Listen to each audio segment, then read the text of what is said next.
হ্যাঁ, আজ দু চারটে কথা আপনাদের সঙ্গে শেয়ার করছি। সেটা হচ্ছে, শরীরে আমাদের যদি গ্লুকোজ বা সুগার ফল করে যায় তাহলে কি ঘটনাটা ঘটে সে সম্বন্ধে কয়েকটি গুরুত্বপূর্ণ কথা। সেটা হচ্ছে, যারাই আমরা ডায়াবেটিক বা সেই ডায়াবেটিসের জন্য ওষুধ বা ইনসুলিনের উপর আছি, তাদের কিন্তু 24 ঘন্টাই এই ওষুধগুলো কাজ করে চলে।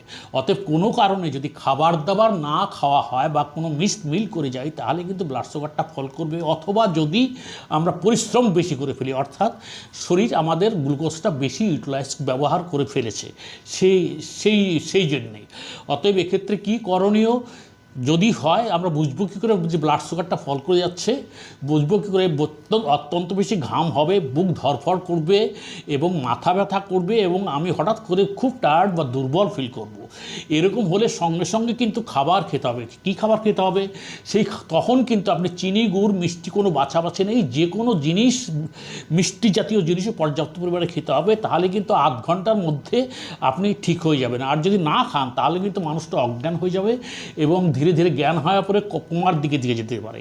সেই জন্য কিন্তু খাবার দাবার নিয়মিত 4 বার দিনে খেতে হবে এবং স্পেশালি রাত্রের খাবারটা কিন্তু খুব গুরুত্বপূর্ণ, যাতে আমাদের রাত্রিবেলা সুগারটা ফল না করে।